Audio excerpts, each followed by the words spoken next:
ആകാശവാണി.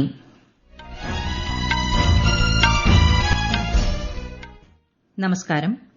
വാർത്തകൾ വായിക്കുന്നത് ശ്രീലത.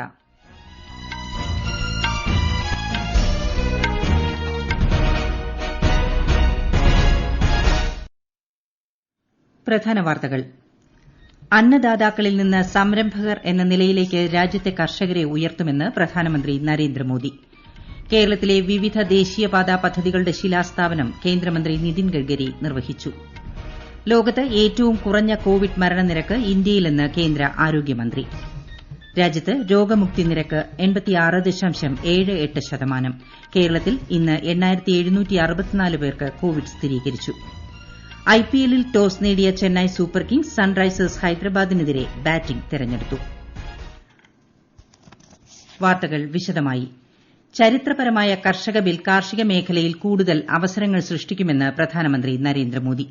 പത്മഭൂഷൺ ഡോക്ടർ ബാലാസാഹിബ് വിഖെ പാട്ടീലിന്റെ ആത്മകഥാ പ്രകാശന വേളയിലായിരുന്നു കാർഷിക ബില്ലുമായി ബന്ധപ്പെട്ട പ്രധാനമന്ത്രിയുടെ പരാമർശം. വിശദാംശങ്ങളുമായി കിരൺ ശങ്കർ. അന്നദാതാക്കളിൽ നിന്ന് സംരംഭകർ എന്ന നിലയിലേക്ക് കർഷകരെ ഉയർത്തുമെന്ന് പ്രധാനമന്ത്രി പറഞ്ഞു. പ്രാദേശിക സമ്പദ് വ്യവസ്ഥ, പ്രാദേശിക സംരംഭം എന്നീ മാതൃകകൾ രാജ്യത്തെ മുന്നോട്ട് നയിക്കും. മഹാരാഷ്ട്രയിലെ പഞ്ചസാര വ്യവസായവും ഗുജറാത്തിലെ ക്ഷീര വ്യവസായത്തിലുണ്ടായ ധവള വിപ്ലവവും പഞ്ചാബിലും ഹരിയാനയിലും ഗോതമ്പ് ഉൽപാദനത്തിലുണ്ടായ വർധനവും ഉദാഹരണമായി പ്രധാനമന്ത്രി ചൂണ്ടിക്കാട്ടി. രാജ്യത്ത് ആദ്യമായാണ് കർഷകരുടെ വരുമാനത്തെക്കുറിച്ച് ഒരു സർക്കാർ ആശങ്കപ്പെടുന്നതെന്നും വരുമാനം വർദ്ധിപ്പിക്കാനുള്ള നടപടികൾ കൈക്കൊള്ളുന്നതെന്നും അദ്ദേഹം പറഞ്ഞു. കുറഞ്ഞ താങ്ങുവില നൽകുന്നതും അത് വർദ്ധിപ്പിക്കുന്നതും കർഷകരുടെ ക്ഷേമത്തിനായാണ്. അവരുടെ എല്ലാ പ്രശ്നങ്ങളും പരിഗണിക്കാനാണ് ഇങ്ങനെ ചെയ്യുന്നതിലൂടെ സർക്കാർ ശ്രമിക്കുന്നത്. കിസാൻ സമ്മാൻ നിധി യോജന വന്നതോടെ കർഷകർക്ക് ആരുടെ കയ്യിൽ നിന്നും പണം കടമെടുക്കേണ്ട അവസ്ഥയില്ലെന്നും അദ്ദേഹം കൂട്ടിച്ചേർത്തു. ഇടനിലക്കാർ ആരുമില്ലാതെ 1 ലക്ഷം കോടി രൂപ കർഷകരുടെ അക്കൌണ്ടുകളിലേക്ക് ഈ പദ്ധതി പ്രകാരം കൈമാറിയെന്നും അദ്ദേഹം പറഞ്ഞു. മെച്ചപ്പെട്ട ഉൽപാദനക്ഷമതയ്ക്കായി പരമ്പരാഗത രീതികൾക്കൊപ്പം നവീന സങ്കേതങ്ങളും ഉപയോഗിക്കണമെന്നും പ്രധാനമന്ത്രി ആവശ്യപ്പെട്ടു. News desk, Akashvani. കേരളത്തിലെ വിവിധ ദേശീയപാതാ പദ്ധതികളുടെ ശിലാസ്ഥാപനം കേന്ദ്രമന്ത്രി നിതിൻ ഗഡ്കരി നിർവഹിച്ചു. തിരുവനന്തപുരം കഴക്കൂട്ടം മുക്കോല പാതയും അദ്ദേഹം ഇന്ന് ഉദ്ഘാടനം ചെയ്തു. ഭാരത്മാല പദ്ധതിയുടെ ഭാഗമായി 35,000 കിലോമീറ്ററിലാണ് ദേശീയപാതാ വികസനം നടപ്പാക്കുന്നത്. ഇതിൽ 1234 കിലോമീറ്റർ ദൂരം കേരളത്തിലാണ്. റോഡ് വികസനത്തിൽ പൊതു സ്വകാര്യ പങ്കാളിത്ത മാതൃക പരീക്ഷിക്കണമെന്നും കേന്ദ്രമന്ത്രി കേരളത്തോട് ആവശ്യപ്പെട്ടു. കേരള ഗവർണർ ആരിഫ് മുഹമ്മദ് ഖാൻ, മുഖ്യമന്ത്രി പിണറായി വിജയൻ, കേന്ദ്ര സഹമന്ത്രിമാരായ V K Singh, V Muraleedharan, സംസ്ഥാന മന്ത്രിമാർ, എംപിമാർ, എംഎൽഎമാർ, കേന്ദ്ര സംസ്ഥാന സർക്കാരുകളിലെ മുതിർന്ന ഉദ്യോഗസ്ഥർ തുടങ്ങിയവർ വെർച്വൽ ചടങ്ങിൽ പങ്കെടുത്തു. 78 മണ്ഡലങ്ങളിലേക്കുള്ള മൂന്നാംഘട്ട ബീഹാർ നിയമസഭാ തെരഞ്ഞെടുപ്പിനുള്ള വിജ്ഞാപനം പുറപ്പെടുവിച്ചു. മൂന്നാംഘട്ട വോട്ടെടുപ്പ് അടുത്ത മാസം 7-ന് നടക്കും. നാമനിർദ്ദേശ പത്രിക സമർപ്പിക്കാനുള്ള അവസാന തീയതി ഈ മാസം 20-ആണ്. പത്രികകളുടെ സൂക്ഷ്മ പരിശോധന 21-ന് നടക്കും. 23 വരെ സ്ഥാനാർത്ഥികൾക്ക് പത്രിക പിൻവലിക്കാം. വാൽമീകി നഗർ ലോക്സഭാ മണ്ഡലത്തിലെ ഉപതെരഞ്ഞെടുപ്പിനുള്ള വിജ്ഞാപനവും പുറപ്പെടുവിച്ചിട്ടുണ്ട്. ഉത്തർപ്രദേശിലെയും ഉത്തരാഖണ്ഡിലെയും 11 രാജ്യസഭാ സീറ്റുകളിലേക്കുള്ള തെരഞ്ഞെടുപ്പ് തീയതി കമ്മീഷൻ പ്രഖ്യാപിച്ചു. അടുത്ത മാസം 9-നാണ് തെരഞ്ഞെടുപ്പ്. ഈ മാസം 20-ന് വിജ്ഞാപനം പുറത്തിറങ്ങും. കോവിഡ്-19 അവലോകനത്തിന്റെ ഭാഗമായി കേന്ദ്രമന്ത്രിമാരുടെ ഉന്നതതല സമിതി യോഗം ചേർന്നു. ആരോഗ്യമന്ത്രി ഹർഷവർദ്ധൻ അധ്യക്ഷനായി. ഉയർന്ന രോഗമുക്തി നിരക്കുള്ള ഇന്ത്യയിലാണ് ലോകത്തെ ഏറ്റവും കുറഞ്ഞ മരണനിരക്കെന്ന് ആരോഗ്യമന്ത്രി പറഞ്ഞു. 1.53% രാജ്യത്ത് കോവിഡ് മരണനിരക്ക്. ഇന്ത്യയുടെ പരിശോധനാ ശേഷി പ്രതിദിനം 15 ദശലക്ഷമായി വർദ്ധിച്ചുവെന്നും ഡോക്ടർ ഹർഷവർദ്ധൻ പറഞ്ഞു. ദശലക്ഷത്തിൽ ഏറ്റവും കുറവ് കോവിഡ് മരണസംഖ്യ ഉള്ള രാജ്യമെന്ന സ്ഥിതി ഇന്ത്യ നിലനിർത്തി. ആഗോളതലത്തിൽ ദശലക്ഷം പേരിൽ 4794 പേർ രോഗബാധിതരാകുകയും 138 പേർ മരിക്കുകയും ചെയ്യുന്നുണ്ട്. ഇന്ത്യയിൽ ദശലക്ഷത്തിലെ മരണസംഖ്യ 79-ആണ്. 5199 പേർക്ക് രോഗം ബാധിക്കുന്നു. നിലവിൽ 8.38 ലക്ഷത്തോളം പേരാണ് രാജ്യത്ത് ചികിത്സയിൽ കഴിയുന്നത്. ഇത് ആകെ രോഗബാധിതരുടെ 11.69% മാത്രമാണ്. കഴിഞ്ഞ 24 മണിക്കൂറിനിടെ 78,000-ലധികം പേർ രോഗമുക്തരായി. ചികിത്സയിൽ കഴിയുന്നവരുടെ 7.5 ഇരട്ടി പേർ രോഗമുക്തരായി. 86.78% രോഗമുക്തി നിരക്ക്. കോവിഡ് ഭേദമായവരുടെ എണ്ണത്തിൽ ലോകത്തിൽ ഒന്നാമതാണ് ഇന്ത്യ. 62.3 ലക്ഷത്തോളം പേരാണ് രോഗമുക്തരായത്. ലോകത്ത് കോവിഡ് സ്ഥിരീകരിച്ചവരുടെ എണ്ണം 4 കോടിയിലേക്ക്. 10.86 ലക്ഷത്തിലധികം പേരാണ് ഇതുവരെ മരിച്ചത്. 2.86 കോടിയിലേറെ പേർ രോഗമുക്തരായി. രോഗികൾ ഏറ്റവും കൂടുതലുള്ള അമേരിക്കയിൽ മരണസംഖ്യ 2.2 ലക്ഷത്തിലധികമായി. രോഗബാധിതരിൽ രണ്ടാം സ്ഥാനത്താണ് ഇന്ത്യ. കഴിഞ്ഞ 24 മണിക്കൂറിനിടെ 13,000-ലേറെ പേർക്ക് രോഗം സ്ഥിരീകരിച്ച റഷ്യയിൽ 250ഓളം പേർ മരിച്ചു. ഈ വാർത്തകൾ ആകാശവാണിയിൽ നിന്ന്. കൊറോണ ആശങ്കയല്ല, ജാഗ്രതയാണ് വേണ്ടത്. കേന്ദ്ര ആരോഗ്യ മന്ത്രാലയം പുറപ്പെടുവിക്കുന്ന നിർദ്ദേശങ്ങൾ. ജനങ്ങൾ കൂട്ടം കൂടുന്നത് ഒഴിവാക്കുക. ഇടയ്ക്കിടെ കൈകൾ സോപ്പും വെള്ളവും ഉപയോഗിച്ചോ സാനിറ്റൈസർ ഉപയോഗിച്ചോ വൃത്തിയാക്കുക. നിർബന്ധമായും മാസ്ക് ധരിക്കുക. പനിയോ ചുമയോ ശ്വാസതടസ്സമോ തുടരുന്ന സാഹചര്യത്തിൽ വൈദ്യസഹായം തേടുക. കൊറോണയെ സംബന്ധിച്ച വിവരങ്ങൾക്ക് ആരോഗ്യ മന്ത്രാലയത്തിന്റെ 1075-ലും ദിശയുടെ 1056-ലും ബന്ധപ്പെടാം.